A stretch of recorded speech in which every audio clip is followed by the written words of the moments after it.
خوش آمدید ناظرین، السلام علیکم۔ آج میں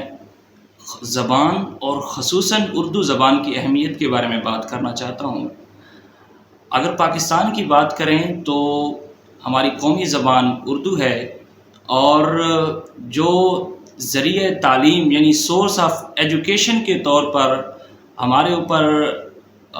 زبان امپوز کی گئی ہے وہ انگلش ہے۔ ایک برٹش ہائی کمشنر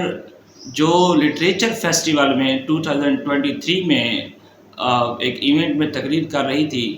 تو ظاہر لٹریچر کی اہمیت پہ بات کرتے ہوئے لینگویج کی بھی بات آئی، تو انہوں نے کہا کہ when the civilizations are to be buried, the first thing to be buried will be the language۔ جب زبان کو دفن کیا جاتا ہے تو تہذیب خود بخود تباہ ہو جاتی ہے اور اس کو دفن کر دیا جاتا ہے۔ ناظرین، دراصل ہمارے ہاں یہ ایک عام مسئلہ موجود ہے، وہ گاؤں دیہات ہوں یا بہت سے پاکستان کے بڑے شہر ہوں، تو طالب علم یہ گلہ کرتے ہیں، شکوہ کرتے ہیں کہ ہم تو میٹرک سے آگے پڑھ ہی نہیں سکتے،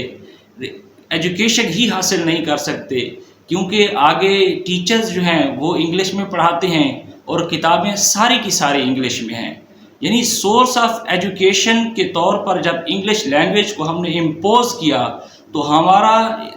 ایک بڑا طبقہ ایجوکیشن سے محروم ہو گیا۔ اس کے علاوہ جتنا بھی لٹریچر اردو زبان میں پیدا ہو رہا ہے یا تاریخ میں ہوا ہے، ہمیں اپنی تاریخ سے کٹ آف کر دیا گیا ہے اردو زبان کو ہٹا کر، اور موجودہ دور میں جو کتابیں لکھی گئی ہیں جو تھوڑی سی پیچیدہ اردو میں لکھی گئی ہوں تو وہ بھی ہمارے لیے بڑا مشکل ہو جاتا ہے اس کو سمجھنا۔ اقبال جیسے فلسفی اور شاعر، جن کے بارے میں احمد جوید صاحب کہتے ہیں کہ اگر اسلامی تہذیب کو بنیاد ڈالنی ہو اپنی ترقی کی اور خوشحالی کی تو اقبال کا سہارا انہیں لازمی لینا پڑے گا، مگر بدقسمتی یہ ہے کہ ہم براہ راست اقبال کے اشعار بھی نہیں سمجھ سکتے۔ اسی طرح غامدی صاحب سے جب پوچھا گیا کہ ہم اردو زبان، ہمارے بچے امریکہ میں پڑھتے ہیں اور وہ اردو زبان نہیں جانتے، ہم آپ سے انہیں کیسے متعارف کروائیں، تو غامدی صاحب نے کہا کہ آپ انہیں اردو زبان لازمی سکھائیے، کیونکہ یہ وہ زبان ان 3 زبانوں میں سے، یعنی ان کا اشارہ عربی اور فارسی کی طرف بھی تھا، اور پھر انہوں نے کہا یہ وہ تیسری زبان ہے جس کے اندر maximum literature, Islamic literature create کر دیا گیا ہے،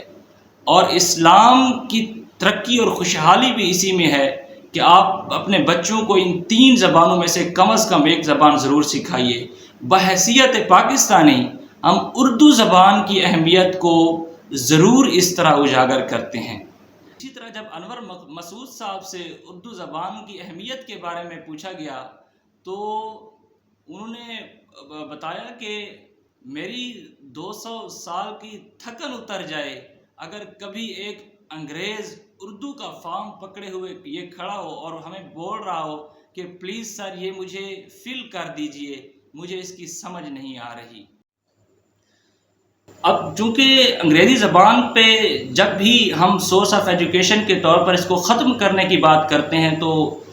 2 بڑے زوردار اعتراضات اٹھتے ہیں کہ ہم انٹرنیشنل لیول پر جو لٹریچر کریٹ ہو رہا ہے وہ انتہائی ہم سے آگے بھی ہے اور بہت ڈیولپڈ ہے، اور وہ کنٹمپریری ورلڈ کو زیادہ اچھے طریقے سے ڈسکرائب کرتا ہے۔ تو اس کا جواب میں دیتا چاہوں، اس کا جواب دراصل ایک چائنیز نے مجھے دیا تھا۔ میں بھی اس بات پہ بڑا قائل ہوتا تھا کہ انگریزی زبان کو یہاں نافذ ہونا چاہیے، لیکن اس دن مجھے بہت حیرانی ہوئی جب ایک چائنیز نے مجھے بتایا کہ ان کے ملک کے اندر ہر وہ کتاب جو مغرب میں پبلش کی جاتی ہے اور وہ ان کے لیے مفید ثابت ہو سکتی ہے، ان کی گورنمنٹ کی اپروول سے مختلف ادارے ان کے ملک کے اندر اس کو چائنیز زبان میں منتقل کرتے ہیں اور اس کے بعد انہیں پڑھائی جاتی ہے۔ اور پھر دوسرا اعتراض جو اٹھایا جاتا ہے وہ کمیونیکیشن کا ہے کہ انٹرنیشنل لیول پر جا کر ہم کمیونیکیٹ کیسے کریں گے۔ تو عرض یہ ہے کہ ہمارے ملک کے اندر جتنے بھی طالب علم موجود ہیں بمشکل یہاں سے 5% لوگ جو ہیں وہ انٹرنیشنل لیول پر جا کر سرو کرتے ہوں گے یا باہر پڑھتے ہوں گے۔ جو 95% ہماری پاپولیشن ہے ہم ان کے اوپر انگلش کو اس طرح امپوز نہیں کر سکتے، حالانکہ ان کے اندر نہ وہ قابلیت ہے نہ وہ صلاحیت ہے کہ وہ انٹرنیشنل لیول پر جا کر کوئی بات کر سکیں، بلکہ ہمارا کام تو یہ ہے کہ ان لوگوں کو ہم اپنی تہذیب و ثقافت کے مطابق اور اپنے